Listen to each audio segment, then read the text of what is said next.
আসসালামু আলাইকুম ওয়া রাহমাতুল্লাহি ওয়া বারাকাতুহু।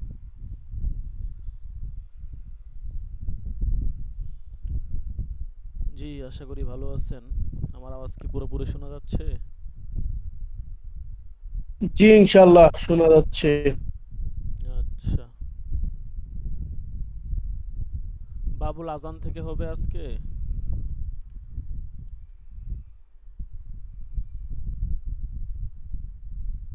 জি বাবুল আজম থেকে। আচ্ছা।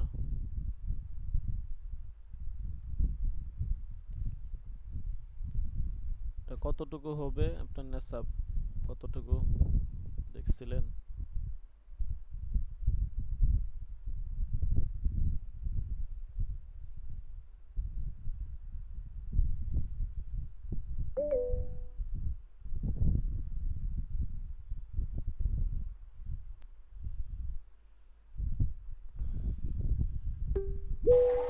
ওয়েবসাইটে একটা খানদানি মেঘদার নামে একটা অপশন আছে। সিলেবাস সরি, খানদানি ব্যবসা। মাইক্রোফোন অফ করে রাখেন, কে এটা?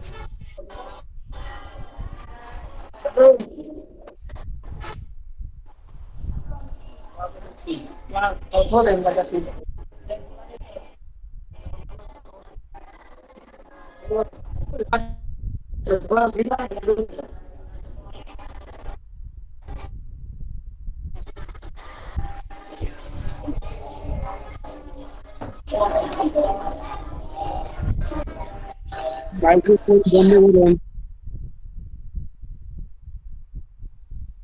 দেখেন, আসলে আমাদের হাতে সময় কম, বুঝতে পারছেন? ব্যস্ততা বেশি, সময় কম। সব মিলে মনে করেন নেশাব বেশি, পড়ালেখা বেশি, কাজের চাপ বেশি, কিন্তু সময় সংকট।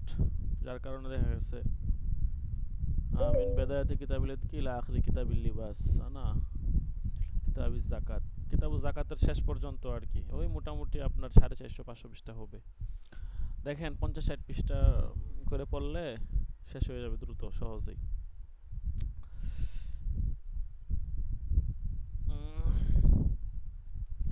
بسم الله الرحمن الرحيم. باب الأذان الفصل الأول. عن أنس قال ذكروا الناس والناقوس فذكروا اليهود والنصارى فأمر بلال أن يشفع الأذان وأن يوتر الإقامة. قال إسماعيل فذكرته لأيوب فقال إلا الإقامة متفق عليه. وعن أبي محزورة قال ألقى علي رسول الله صلى الله عليه وسلم التأذين هو بنفسه فقال قل الله أكبر الله أكبر الله أكبر الله أكبر أشهد أن لا إله إلا الله أشهد أن لا إله إلا الله أشهد أن محمد رسول الله أشهد أن محمد رسول الله. ثم تعود فتقول أشهد أن لا إله إلا الله أشهد أن لا إله إلا الله أشهد أن محمد رسول الله أشهد أن محمد رسول الله.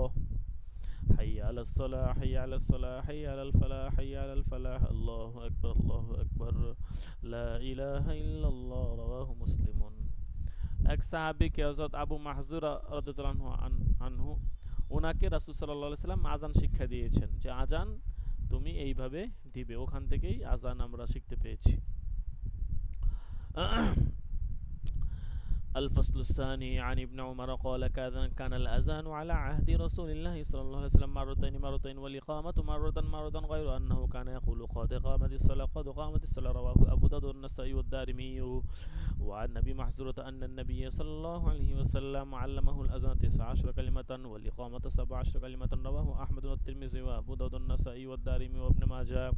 وعنه قال قلت يا رسول الله علمني سنة الأذان قال فمسح مقدم رأسه قال تقول الله أكبر الله أكبر الله أكبر الله أكبر ترفع بها صوتك আওয়াজকে উঁচু করে। ثم تقول أشهد أن لا إله إلا الله أشهد أن لا إله إلا الله أشهد أن محمد رسول الله أشهد أن محمد رسول الله تخفض بها صوتك আওয়াজকে নিচু করে। ثم ترفع صوتك بالشهادة أشهد أن لا إله إلا الله أشهد أن لا إله إلا الله أشهد أن محمد رسول الله أشهد أن محمد رسول الله। এটা পড়বে আওয়াজ উঁচু করে। حي على الصلاة حي على الصلاة حي على الفلاح حي على الفلاح فإن كانت صلاة الصبح قلت الصلاة خير من النوم الصلاة خير من النوم. الله أكبر الله أكبر لا إله إلا الله. رواه أبو داود. وعن بلال قال لي رسول الله صلى الله عليه وسلم لا تصوبن في شيء من الصلاة إلا في صلاة الفجر. رواه الترمذي وابن ماجه. قال الترمذي وأبو إسرائيل الراوي ليس هو بذاك القوي عند أهل الحديث. وعن جابر أن رسول الله صلى الله عليه وسلم قال لبلال إذا أذنت فترسل فإذا قمت فاحضر واجعل ما بين أذانك وإقامتك قدر ما يفرغ الآكل من أكله والشارب من شربه والمعتسر إذا داخل لقضاء حاجته ولا تقوم حتى تروني. رواه الترمذي وقال لا نعرفه إلا من حديث عبد المنعم وهو إسناد مجهول. وعن زياد بن الحارث السدائي قال أمر بي رسول الله صلى الله عليه وسلم أن أذن في صلاة الفجر فأذنت فأراد بلال أن يقيم فقال رسول الله صلى الله عليه وسلم إن أخا صدأ قد أذن ومن أذن فهو يقيم. رواه الترمذي وأبو داود وابن ماجه. الفصل الثالث عن ابن عمر قال كان المسلمون حين قدموا المدينة يجتمعون فيتحيرون للصلاة وليس ينادي بها أحد فتكلموا يوما في ذلك فقال بعضهم اتخذوا مثل ناقوس النصارى وقال بعضهم قرنا مثل قرن اليهودي فقال عمر أولا تبعثون رجلا ينادي بالصلاة فقال رسول الله صلى الله عليه وسلم يا بلال قم فنادي بالصلاة متفق عليه. وعن عبد الله بن زيد بن عبد ربه قال لما أمر رسول الله صلى الله عليه وسلم بالناقوس يعمر ليضرب به للناس لا جمع الصلاة طاف بي وأنا نائم ورجل يحمل ناقوسا في يده فقلت يا عبد الله أتبع الناقوس قال ما تصنع به قلت أدعو به إلى الصلاة قال أفلا أدلك على ما هو خير من ذلك فقلت بلى قال فقال تقول الله أكبر إلى آخره وكذا الإقامة.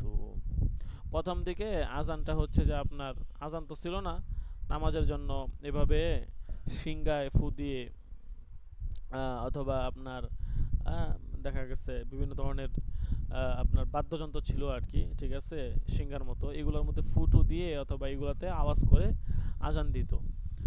পরবর্তীতে রাসূলুল্লাহ সাল্লাল্লাহু আলাইহি ওয়াসাল্লাম কীভাবে আজান দিতে হবে এটা শিখিয়ে দিয়েছেন এবং সাহাবারা পরবর্তীতে ওইভাবেই আজান একামত দিতেন।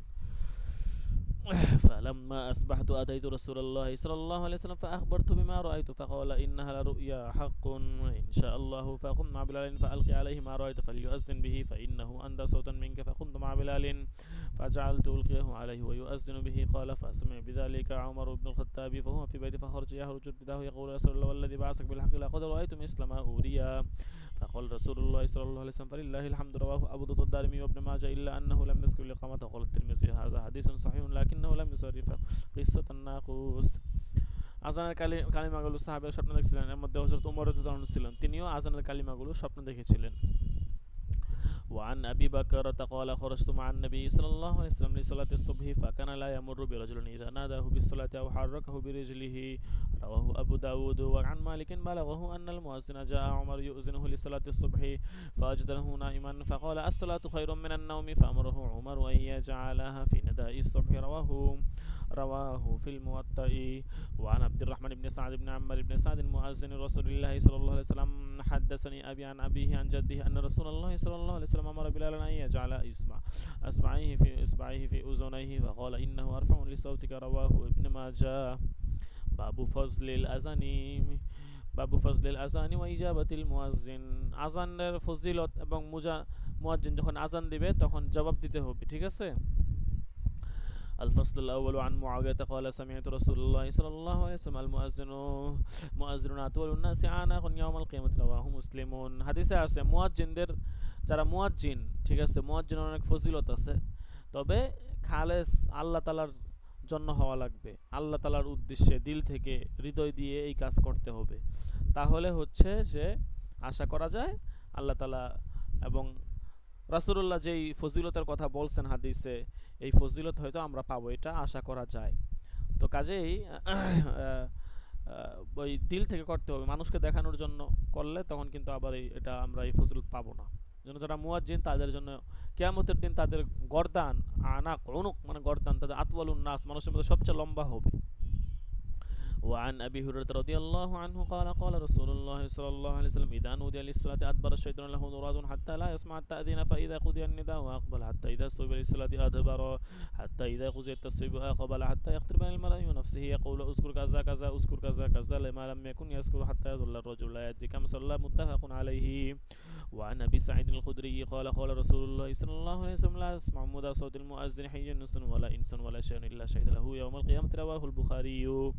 وعن عبد الله بن عبد بن العاص قال قال رسول الله صلى الله عليه وسلم إذا سمعتم المؤذن فقولوا مثل ما يقول ثم صلوا علي فإنه من صلى علي صلاة صلى الله عليه بها عشرا ثم صلوا الله للوسيلة فإنها منزلة في الجنة لا تبتغي إلا لعبد من عباد الله وأرجو أن أكون أنا هو فمن سأل الوسيلة حلت عليه شفاعته. এই হাদিসে বলছে যখন মুয়াজ্জিন আজান দিবে, মুয়াজ্জিনকে তোমরা শুনবে, তো মুয়াজ্জিন যেরকম বলবে তোমরা ওরকম বলবে, তারপর আমার উপর দরুদ পড়বে এবং উসিলা প্রার্থনা করবে, উসিলা চাবে আল্লাহ তাআলার কাছে, ঠিক আছে? উসিলার মাধ্যমে দোয়া করবে, ঠিক আছে? আজানের সময় দোয়া করা এটাও হচ্ছে যে আপনার একটা গুরুত্বপূর্ণ বিষয়। আজানে যে সমস্ত মুহূর্তগুলোতে দোয়া কবুল হয় এর মধ্যে আজানের সময় কিন্তু দোয়া কবুল হয়। আচ্ছা, এরপর দেখেন وعن عمر قال قال رسول الله صلى الله عليه وسلم إذا قال المؤذن الله أكبر فقال أحدكم الله أكبر ثم قال أشهد أن لا إله إلا الله قال أشهد أن لا إله إلا الله মুয়াজ্জিন কি বলবে আর আমরা কি বলে উত্তর দিব? সুম্মা قال أشهد أن محمد رسول الله قال أشهد أن محمد رسول الله ثم قال حي على الصلاة قال لا حول ولا قوة إلا بالله ثم قال حي على الفلاح قال لا حول ولا قوة إلا بالله ثم قال الله أكبر قال الله أكبر ثم قال لا إله إلا الله قال لا إله إلا الله من قبله من قلبه دخل الجنة رواه مسلم। যে কাজগুলো করবে বলছে মিন কলবিহি, তার কলব থেকে, দিল থেকে, হৃদয় দিয়ে, তাহলে সে জান্নাতে প্রবেশ করবে। এই জন্য প্রতিটা কাজের জন্য অন্তরঙ্গতা থাকা দরকার, ইখলাসের সাথে করা চাই। ইখলাস না থাকলে তখন আর এই কাজের কোনো মূল্য নেই। وعن جابر قال قال رسول الله صلى الله عليه وسلم من قال حين يسمع النداء اللهم رب هذه الدعوة التامة والصلاة القائمة محمد الوسيلة الفضيلة وبعث مقام محمد الذي وعدته حلت له شفاعتي يوم القيامة رواه البخاري. وعن أنس قال كان النبي صلى الله عليه وسلم يقول إذا طلع الفجر وكان يستمع الأذان فإن سمع أذانا أمسك وإلا أغار فسمع رجلا يقول الله أكبر فقال رسول الله صلى الله عليه وسلم على الفطرة ثم قال أشهد أن لا إله إلا الله فقال رسول الله صلى الله عليه وسلم خرجت من النار فنظروا إليه فإذا هو راعي معزة رواه مسلم. وعن سعد بن أبي وقاص قال قال رسول الله صلى الله عليه وسلم من قال حين يسمع المؤذن أشهد أن لا إله إلا الله وحده لا شريك له وأن محمدا عبده ورسوله رضيت بالله ربا وبمحمد رسولا وبالإسلام دينا غفر له ذنبه رواه مسلم. وعن عبد الله بن مغفل قال قال رسول الله صلى الله عليه وسلم بين كل أذانين صلاة ثم قال في الثالثة لمن شاء متفق عليه. الفصل الثاني عن أبي هريرة قال قال رسول الله صلى الله عليه وسلم الإمام ضامن والمؤذن مؤتمر اللهم أرشد الأئمة واغفر للمؤذنين. ইমাম হচ্ছে জামানতদার, ঠিক আছে? ইমাম জিম্মাদার সব কিছুর, আর মুয়াজ্জিন সে হচ্ছে আমানতদার, ঠিক আছে? দেখেন রাওয়াহু আবু দাউদ, কি বলছে?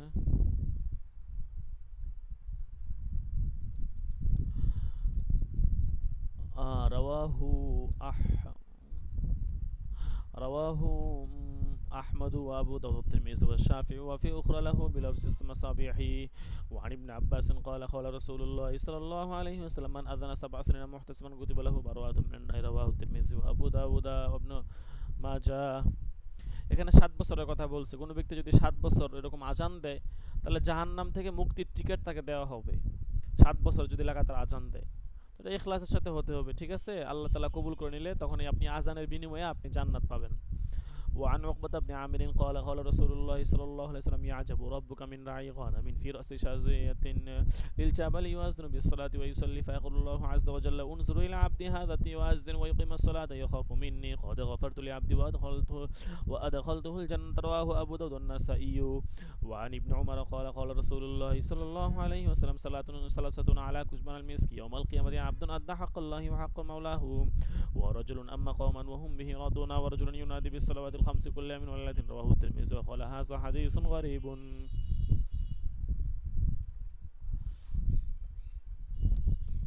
وعن أبي هريرة قال قال رسول الله صلى الله عليه وسلم المؤذن يغفر له مدى صوته ويشهد كل راتب ويابس وشاهد الصلاة يكتب له 25 صلاة ويكفر عنه ما بينهما رواه أحمد وأحمد وأبو داود وابن ماجه والنسائي إلى قوله كل رطب ويابس وقال له وله مثل أجر من صلى.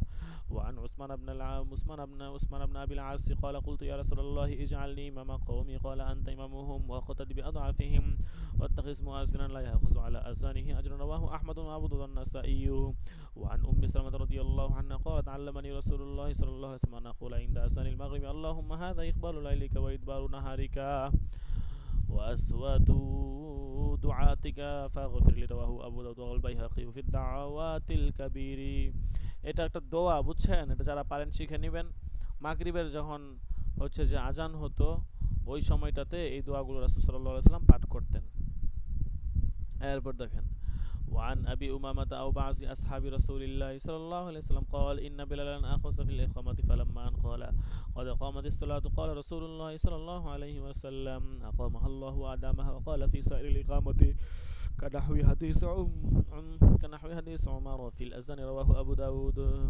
وعن أنس قال قال رسول الله صلى الله عليه وسلم لا يرد الدعاء بين الأذان والإقامة. رواه أبو داود الترمذي. وعن سهل بن سعد قال قال رسول الله صلى الله عليه وسلم سنتان لا تردان أو قل ما تردان الدعاء عند النداء وعند البأس حين يلحم بعضهم بعضا. وفي رواية وتحت المطر. رواه أبو داود الدارمي إلا أنه لم يذكر وتحت المطر. وعن عبد الله بن عمرو قال رجل يا رسول الله إن المؤذنين يغزلون فقال رسول الله صلى الله عليه وسلم قل كما يقولون فإذا انتهيت فسألت. رواه أبو داود. এই যে বলছে ফাইদা ইনতাহাইতা, মুয়াজ্জিন যখন আজান দিবে, বলছে মুয়াজ্জিন তো আমাদের উপর শ্রেষ্ঠত্ব লাভ করছে। রাসূল সাল্লাল্লাহু আলাইহি ওয়াসাল্লাম বললেন তাহলে তুমিও মুয়াজ্জিন যেরকম বলে তাদের মতো তুমিও বলবে, যখন শেষ করবে তখন তুমি যা চাবে তোমাকে দেওয়া হবে। আজানের পরে দোয়া করার যেই মুহূর্তটা হাদিস দ্বারা প্রমাণিত দোয়া কবুলের সময়।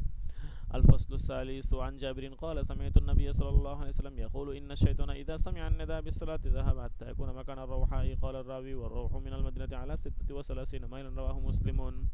وعن علقمة بن وقاص قال إني لا عند معاوية إذ أذن مؤذنه فقال معاوية كما قال مؤذنه حتى إذا قال حي على الصلاة قال لا حول ولا قوة إلا بالله. فلما قال حي على الفلاح قال لا حول ولا قوة إلا بالله العلي العظيم. ولا قال بعد ذلك ما قال المؤذن ثم قال سمعت رسول الله صلى الله عليه وسلم قال ذلك. رواه أحمد.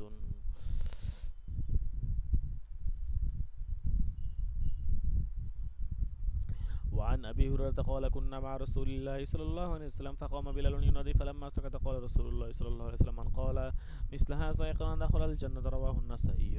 وعن عائشة رضي الله عنها قالت كان النبي صلى الله عليه وسلم إذا سمع المؤذن يتشهد قال وأنا. رواه أبو داود. وعن ابن عمر أن رسول الله صلى الله عليه وسلم قال من أذن 12 سنة وجبت له الجنة وكتب له بتأذينه في كل يوم 60 حسنة ولكل إقامة 30 حسنة. رواه ابن ماجه. এই হাদিসে আসছে সিনতাই আশরাতা সানাতান, 12 বছর। ঠিক আছে, যদি কেউ আজান দেয় ইখলাসের সাথে তাহলে আল্লাহ তাআলা তাকে এর বিনিময়ে জান্নাত দান করবেন।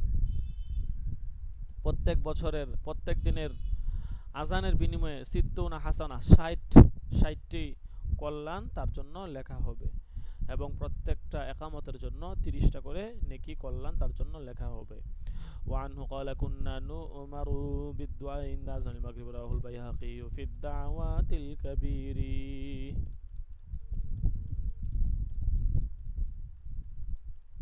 باب تأخير الأذان. الفصل الأول. عن ابن عمر قال قال رسول الله صلى الله عليه وسلم إن بلالا ينادي بليل فكلوا واشربوا حتى ينادي ابن أم مكتوم. قال وكان ابن أم مكتوم رجلا أعمى لا ينادي حتى يقال له أصبحت متفق عليه. وعن سمرة بن جندب قال قال رسول الله صلى الله عليه وسلم لا يمنعنكم من سحوركم أذان بلال ولا الفجر المستطيل ولكن الفجر المستطيل في الأفق. رواه مسلم واللفظ للترمذي. وعن مالك بن الحويرث قال أتيت النبي صلى الله عليه وسلم أنا وابن عم لي فقال إذا سافرتما فأذن وأقيما وليؤمكما أكبركما. رواه البخاري. وعنه قال لنا رسول الله صلى الله عليه وسلم صلوا كما رأيتموني أصلي وإذا حضرت الصلاة فليؤذن لكم أحدكم ثم ليؤمكم أكبركم. متفق عليه. وعن أبي هريرة رضي الله عنه قال قال إن رسول الله صلى الله عليه وسلم حين قفل من غزوة خيبر سار ليلة حتى إذا أدركه القرع الرأس وقال لبلال اكلأ لنا الليلة فصلى بلال ما قدر له ونام رسول الله صلى الله عليه وسلم وأصحابه فلما تقارب الفجر استند بلال إلى راحلته موجه الفجر فغلبت بلال عيناه وهو مستند إلى راحلته فلم يستيقظ رسول الله صلى الله عليه وسلم ولا بلال ولا أحد من أصحابه حتى ضربته الشمس فكان رسول الله صلى الله عليه وسلم ولهم استيقاظا ففزع رسول الله صلى الله عليه وسلم فقال أي بلال فقال بلال أخذ بنفسي الذي أخذ بنفسك قال فاقتادوا لرواحلهم شيئا ثم توزع رسول الله صلى الله عليه وسلم وأمر بلالا فأقام الصلاة فصلى بهم الصبح فلما قضى الصلاة قال من نسي الصلاة فليصلي ذكرها فإن الله تعالى قال وأقم الصلاة لذكر رواه مسلم এটা একটা প্রসিদ্ধ হাদিস সকলে মিলে সফরে গিয়েছিলেন সম্ভবত খাইবার যুদ্ধে ফেরার সময় ঘটনা ঘটছে সবাই ঘুমায় গেছে বেলালকে বলছিল তুমি পাহারা দিও বেলালও দিছে ঘুম ধরে গেছে কি করব পরে তাড়াতাড়ি উঠে দেখা যায় সূর্য উঠে গেছে ঠিক আছে তখন রাসূল সাল্লাল্লাহু আলাইহি ওয়াসাল্লাম তাড়াতাড়ি করে ওযু করছেন সাহাবীরা ওযু করছেন এবং একসাথে নামাজ পড়ছেন এবং বলছেন মান নাসিয়াস সালাত ফালিয়ুসাল্লিহা ইযা যাকারাহা যে যদি নামাজের কথা ভুলে যায় যখন স্মরণ হবে তখন সে নামাজ পড়ে নেবে وعن أبي قتادة قال قال رسول الله صلى الله عليه وسلم إذا أقيمت الصلاة فلا تقوموا حتى تروني قد خرجت متفق عليه وعن أبي هريرة قال قال رسول الله صلى الله عليه وسلم إذا أقيمت الصلاة فلا تأتوها تسعون وأتوها تمشون وعليكم السكينة فما أدركتم فصلوا وما فاتكم فأتموا متفق عليه وفي رواية لمسلم فإن أحدكم إذا كان يعمد إلى الصلاة فهو في صلاة وهذا الباب خير عن الفصل الثالث عن سيد بن أسلم قال عرس رسول الله صلى الله عليه وسلم ليلة بطريق مكة ووكل بلالا أن يوقظهم للصلاة فرقد بلال وراقدوا حتى يستيقظوا وقد طلعت عليهم الشمس فاستيقظ القوم وقد فازعوا فأمرهم رسول الله صلى الله عليه وسلم أن يركبوا حتى يخرجوا من ذلك الوادي وقال إن هذا واد به شيطان فركبوا حتى خرجوا من ذلك الوادي ثم أمرهم رسول الله صلى الله عليه وسلم أن ينزلوا وأن يتوزوا وأمر بلالا أن ينادي للصلاة أو يقيم فصلى رسول الله صلى الله عليه وسلم بالناس ثم انصرف وقد رأى من فزعهم فقال يا أيها الناس إن الله قبض أرواحنا ولو شاء لردها إلينا في حين غير هذا فإذا رقد أحدكم من الصلاة أو نسيها ثم فزع إليها فليصليها كما كان يصليها في وقتها ثم التفت رسول الله صلى الله عليه وسلم إلى أبي بكر الصديق فقال إن الشيطان أتى بلال وهو قائم يصلي فأضجعه ثم لم يزل يحدثه كما يهدأ الصبي حتى نام ثم دعا رسول الله صلى الله عليه وسلم بلالا فأخبر بلال رسول الله صلى الله عليه وسلم مثل التي أخبر رسول الله صلى الله عليه وسلم يا أبا بكر فقال أبو بكر أشهد أنك رسول الله رواه مالك مرسلا وعن ابن عمر قال قال رسول الله صلى الله عليه وسلم خصلتان معلقتان في أعناق المؤذنين للمسلمين صيامهم وصلاتهم رواه ابن ماجه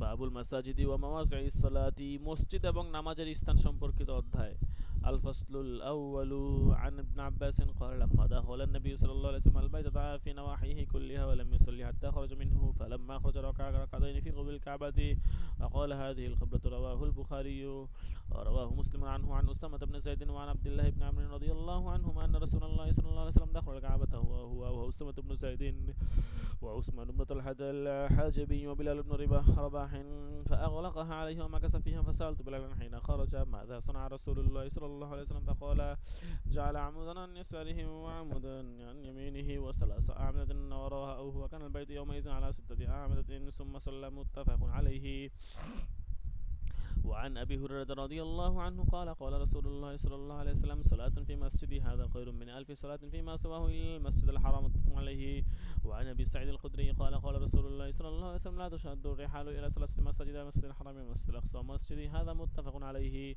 وعن أبي هريرة قال قال رسول الله صلى الله عليه وسلم ما بين بيتي ومنبري روضة من رياض الجنة منبري على حوض متفق عليه وعن ابن عمر قال قال النبي صلى الله عليه وسلم يأتي مسجد قباء كل سبت ماشيا وراكبا فيصلي فيه ركعتين متفق عليه وعن أبي هريرة قال قال رسول الله صلى الله عليه وسلم أحب البلاد إلى الله مساجده وأبغض البلاد إلى الله أسواقها رواه مسلم وعن عثمان رضي الله عنه قال قال رسول الله صلى الله عليه وسلم من بنى لله مسجدا بنى الله له بيتا في الجنة وعن أبي هريرة رضي الله عنه متفق عليه وعن أبي هريرة رضي الله عنه قال قال رسول الله صلى الله عليه وسلم من غدا إلى المسجد أو راح أعد الله له نزله من الجنة كلما غدا أو راح متفق عليه. وعن أبي موسى الأشعري قال قال رسول الله صلى الله عليه وسلم أعظم الناس أجرا في الصلاة أبعدهم فأبعدهم ممشى، والذي ينتظر الصلاة حتى يصليها مع الإمام أعظم أجرا من الذي يصلي ثم ينام متفق عليه. وعن جابر قال خالفت البقاع حول المسجد فأراد بنو سلمة أن ينتقلوا قرب المسجد، فبلغ ذلك النبي صلى الله عليه وسلم فقال لهم بلغ أنكم تريدون أن تنقلوا قرب المسجد. قالوا نعم يا رسول الله قد أردنا ذلك. فقال يا بني سامة دياركم تكتب آثاركم رواه مسلم. وعن أبي هريرة قال قال رسول الله صلى الله عليه وسلم سبعة يظلهم الله في ظله يوم لا ظل إلا ظله। কিয়ামতের দিন আল্লাহ তাআলা সাত ব্যক্তিকে আরশের নিচে ছায়া দিবেন। সাতজন ব্যক্তিকে কিয়ামত দিবসে আল্লাহ আরশের নিচে ছায়া দিবেন। ইমামুন আদিলুন, এক নম্বর হচ্ছে ইনসাফগার ইমাম। শাবুন নাশা ফি ইবাদিল্লাহ, এমন যুবতী যারা হচ্ছে আল্লাহর ইবাদত গুজার করে তাদের যৌবনকাল পার করেছে। রজুলুন কলবুহু মুআল্লাকুন বিল মসজিদ, এমন লোক যার অন্তর সবসময় মসজিদের সাথে সম্পৃক্ত থাকতো, যখনই আজান দিত কখন মসজিদে যাবে এগুলো চিন্তা করতো। ইদা খরাজা মিনহু হাত্তা ইয়াউদা ইলাইহি, যে মসজিদ থেকে যখনই বের হতো তাদের মসজিদে ফেরার জন্য তার আগ্রহ মসজিদের দিকে থাকতো সবসময়। রজুলানি তাহাব্বা ফিল্লাহ ইজতামা আলাইহি ওয়া তাফাররাকা আলাইহি, এমন দুই ব্যক্তি যারা একে অপরকে ভালোবাসতো আল্লাহর জন্য, তারা আল্লাহর জন্য একত্রিত হতো, আল্লাহর জন্যই পৃথক হয়ে যেত। রজুলুন যাকারাল্লাহ খালিন ফাফাজাত আইনা, এমন ব্যক্তি যে নির্জনে নিবৃতে একাকী বসে আল্লাহর কথা স্মরণ করত এবং তার চোখ দিয়ে অশ্রু গড়িয়ে পড়ত।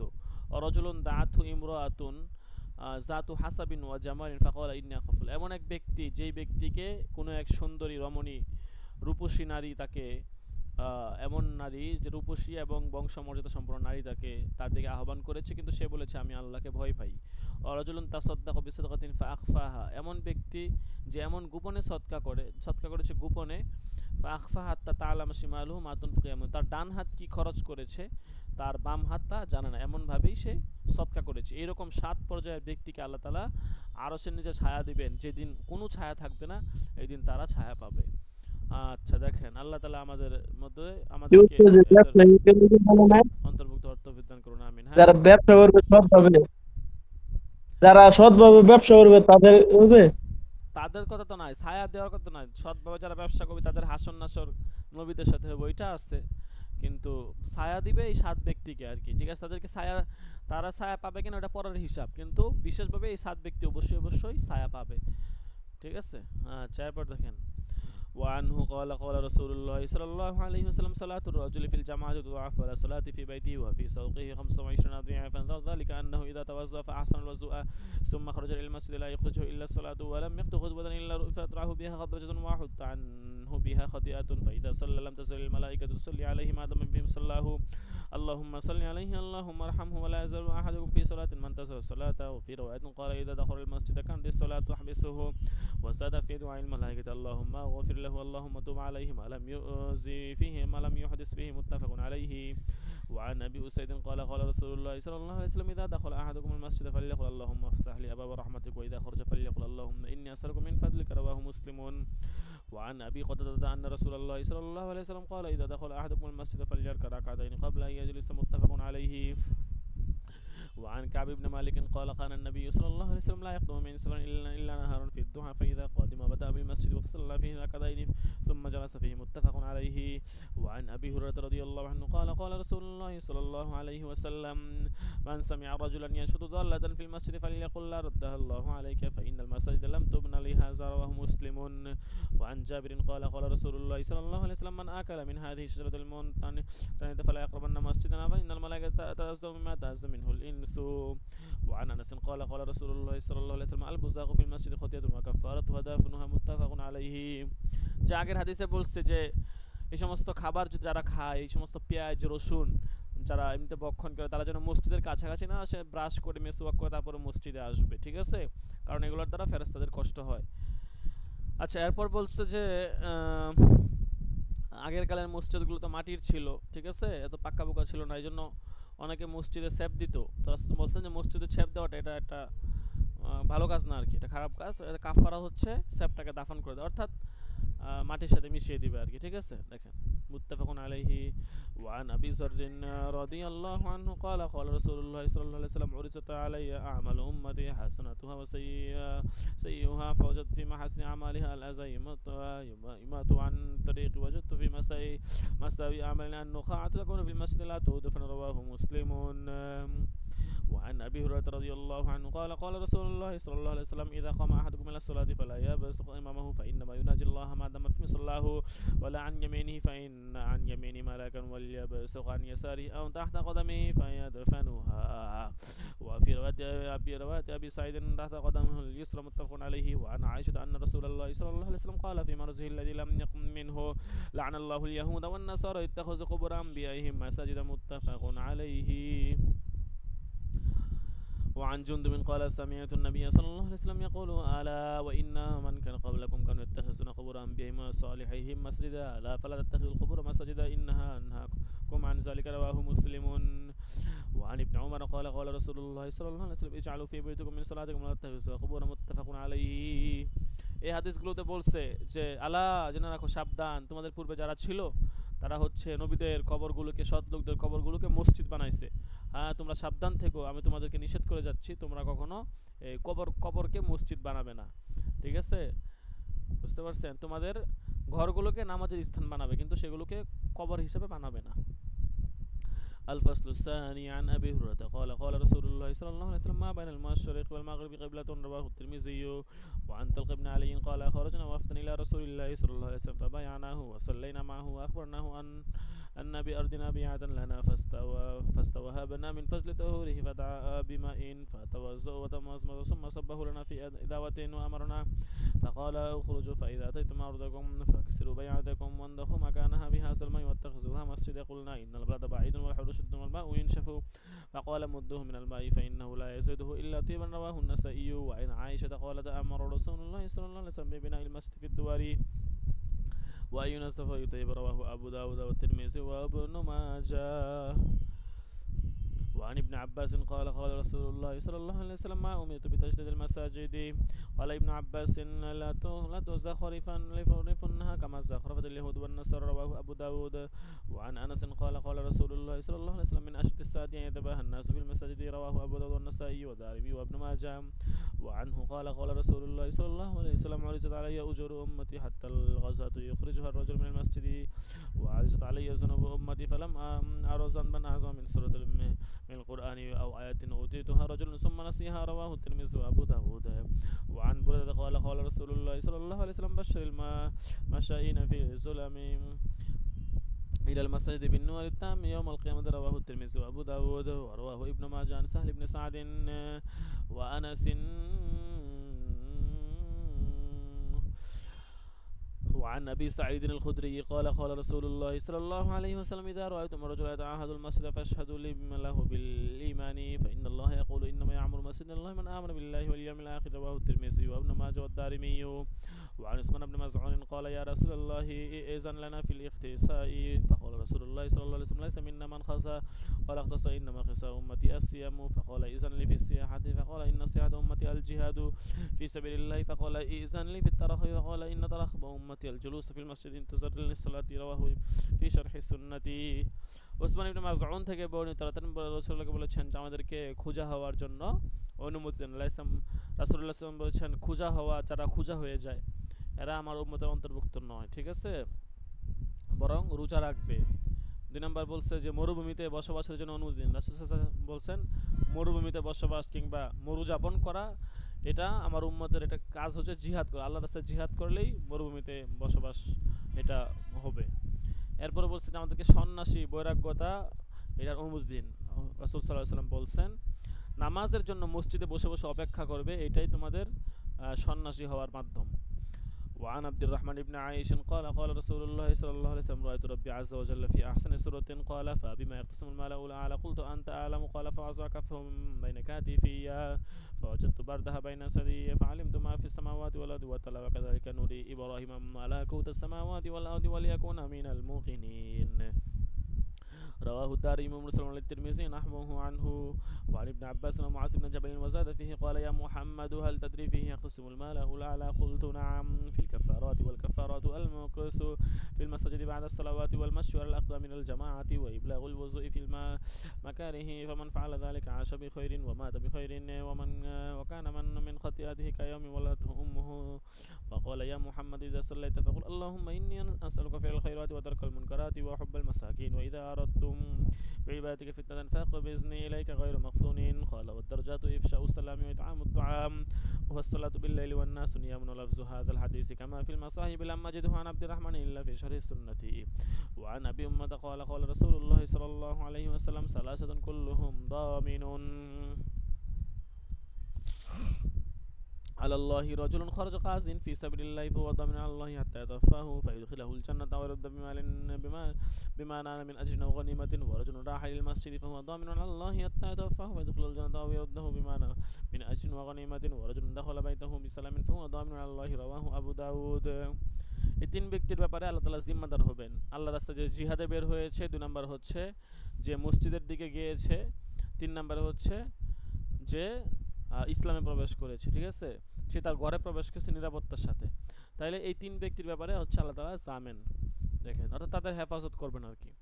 وعنه قال رسول الله صلى الله عليه وسلم من خرج من بيته متطهرا إلى صلاة مكتوبة فأجره كأجر الحاج المحرم ومن خرج إلى تسبيح الضحى لا ينسبه إلا إياه فأجره كأجر المعتمر وصلاة على إسر صلاة الله لو بينهما كتاب في عليين رواه أحمد وأبو داود.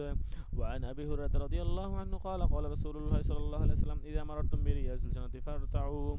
قيل يا رسول الله وما رياض الجنة؟ قال المسجد. قيل وما ارتعوا؟ يا رسول الله قال سبحان الله والحمد لله ولا إله إلا الله والله أكبر رواه الترمذي. وعنه قال رسول الله صلى الله عليه وسلم من أتى المسجد لشيء فهو حزه رواه أبو داود. وعن فاطمة بنت الحسين عن جدتها فاطمة الكبرى رضي الله عنهم قالت كان النبي صلى الله عليه وسلم إذا دخل المسجد صلى على محمد وسلم وقال ربي اغفر لي ذنوبي وافتح لي أبواب رحمتك. وإذا خرج صلى على محمد وقال رب اغفر لي ذنوبي وافتح لي أبواب فضلك رواه الترمذي وأحمد وابن ماجه في روايتهما قال إذا دخل المسجد وكذا إذا خرج بسم الله والصلاة والسلام على رسول الله بدل صلى على محمد وسلم. وقال الترمذي ليس إسناده متصل وفاطمة بنت الحسين لم تدرك فاطمة الكبرى. وعن عمرو بن شعيب عن أبيه عن جده قال نهى رسول الله صلى الله عليه وسلم عن تنشد الأشعار في المسجد وعن البيع والاشتراء فيه ويتحلق الناس يوم الجمعة قبل الصلاة في المسجد رواه أبو داود الترمذي. وعن أبي هريرة قال رسول الله صلى الله عليه وسلم إذا رأيتم من يبيع أو يبتاع في المسجد فقولوا لا ربح الله تجارتك وإذا رأيتم من ينشد فيه ضالة فقولوا لا رد الله عليك رواه الترمذي والدارمي. وعن حكيم بن حزام قال نهى رسول الله صلى الله عليه وسلم أن يستغاث في المسجد وأن ينشد فيه الأشعار وأن تقام فيه الحدود رواه أبو داود في سننه وصاحب جامع الأصول فيه عن حكيم وفي المصابيح عن جابر.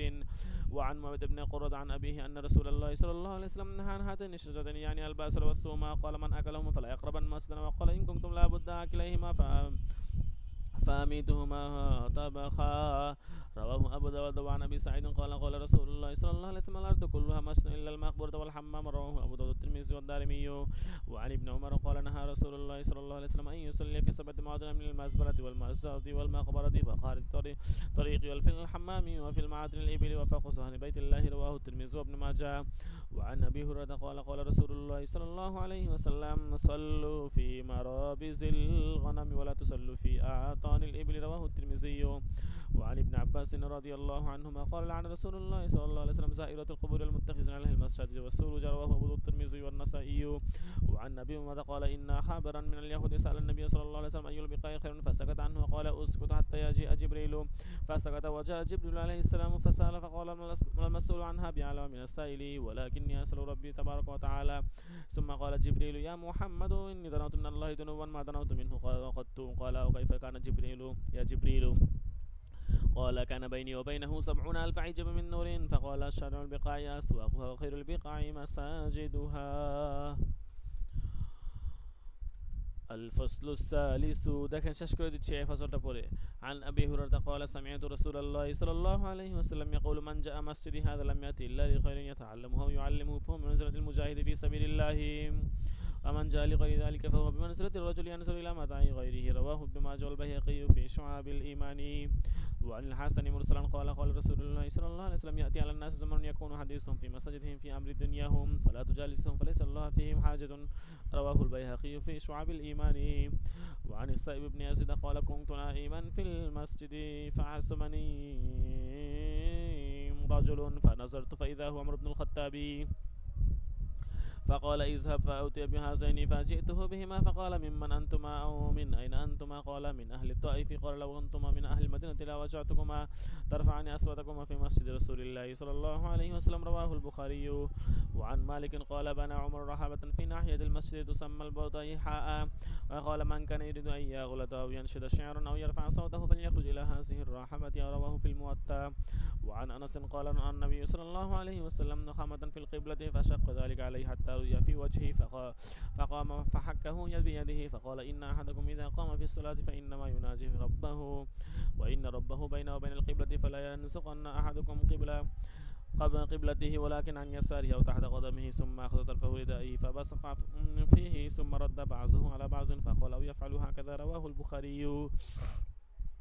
وعن السائب بن خلاد وهو رجل من أصحاب رسول الله صلى الله عليه وسلم قال إن رجلا أما قوما فبصق في القبلة ورسول الله صلى الله عليه وسلم ينظر فقال رسول الله صلى الله عليه وسلم لقومه حين فصل يصلي لكم فأراد بعد ذلك أن يصلي لهم فمنعوه فأخبروه بقول رسول الله صلى الله عليه وسلم فذكر ذلك لرسول الله صلى الله عليه وسلم فقال نعم وحبست أنه قال نعم وحبست أنه قال إنك قد أذنت الله ورسوله. رواه أبو داود.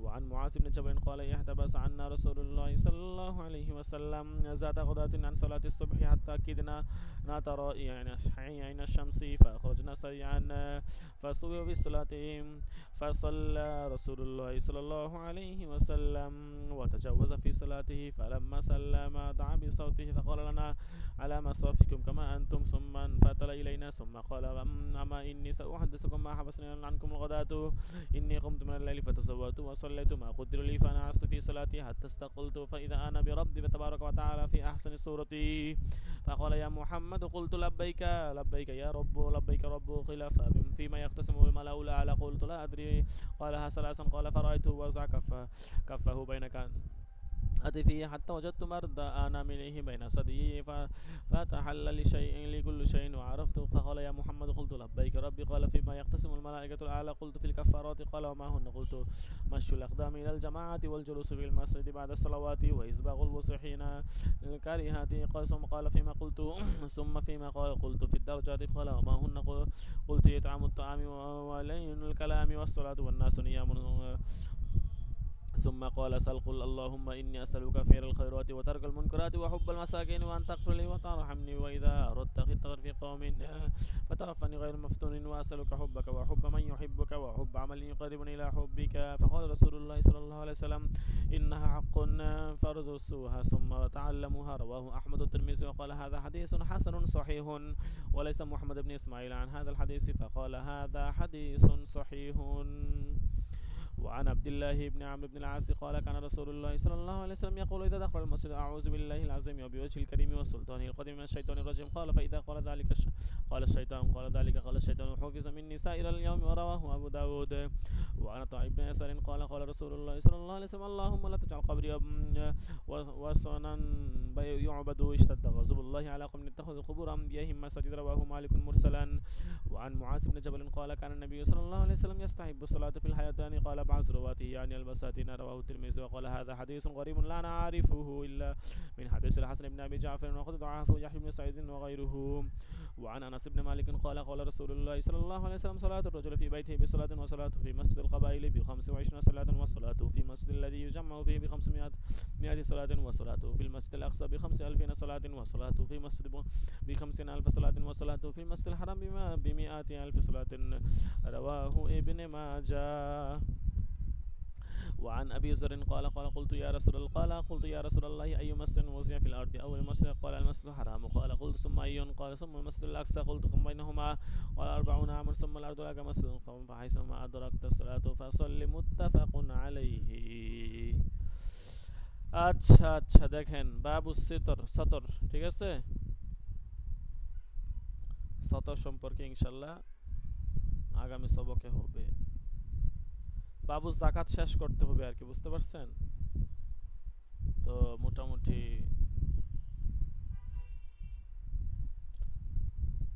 অনেক পৃষ্ঠায় আছে।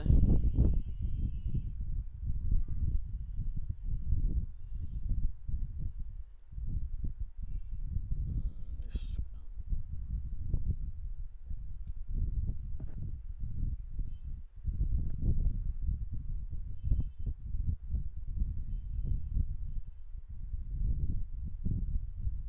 যদি দেখি আপনার বাবু জাকাত না, দেখি এখান থেকে সার্চ করি 450 কথার কথা।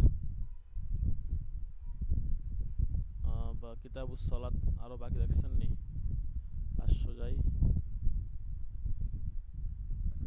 কিতাবুল জানায়েজ, যেন জানায়েজের আগ পর্যন্ত সম্ভবত। কিতাবুস সলাত, সলাতে চলতেছে।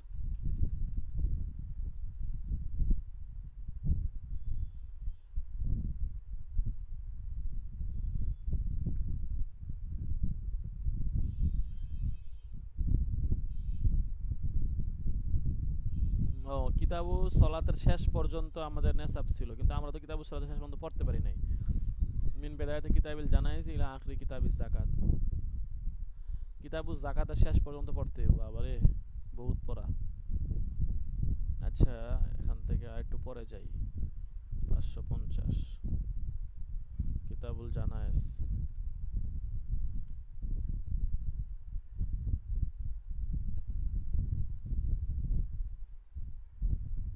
কিতাবুল জাকাত অনেক আর কি। যাই হোক, সমস্যা নাই।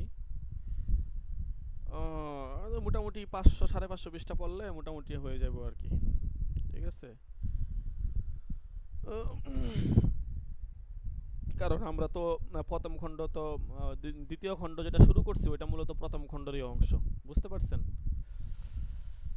কিতাবটা চেঞ্জ করতে হইব, ওইটা আসলে মানে অন্য ইয়াতে লেখা তো, যার কারণে আমাদের একটু সমস্যা হয়ে গেছে। ইনশাল্লাহ দেখি সামনে এটা চেঞ্জ করে অন্য একটা আনবো। আচ্ছা, হাজিরা টাকা হবে, হাজিরা দিয়ে দিব।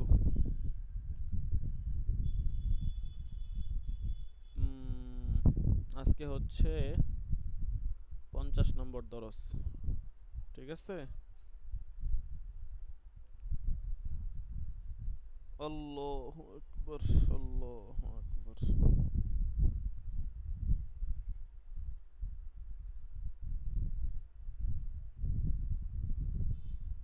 মেহেদি হাসান, লাব্বাইক। মুহিবুল্লাহ,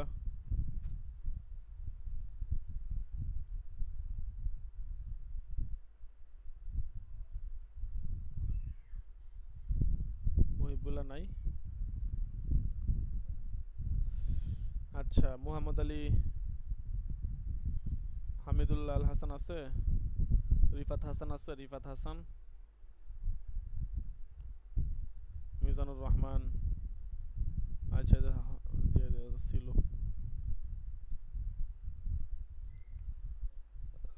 আচ্ছা ঠিক আছে, আজকে এই পর্যন্তই ইনশাআল্লাহ। মঙ্গলবার জি দিন উস্তাদ, যে একটা কথা জিজ্ঞেস করতাম। জি বলেন। জি উস্তাদ, যে এক যুবকে প্রশ্ন করতে এলো আমাকে, মসজিদ বানানো সব বেশি না হাসপাতাল বানানো সব বেশি, না এটা কি কমু? এটা তো আসলে আপনার তুলনামূলক পর্যালোচনা আর কি। ঠিক আছে, এক একজনের দৃষ্টিভঙ্গি এক রকম। আচ্ছা ঠিক আছে, ইনশাআল্লাহ আপনি হোয়াটসঅ্যাপে নক দেন, পরে ইনশাআল্লাহ কথা বলবো। ঠিক আছে, এখন সময় নেই। জাযাকুমুল্লাহ, আসসালামু আলাইকুম ওয়া রাহমাতুল্লাহি ওয়া বারাকাতুহু। ওয়া আলাইকুম আসসালাম ওয়া রাহমাতুল্লাহি ওয়া বারাকাতুহু।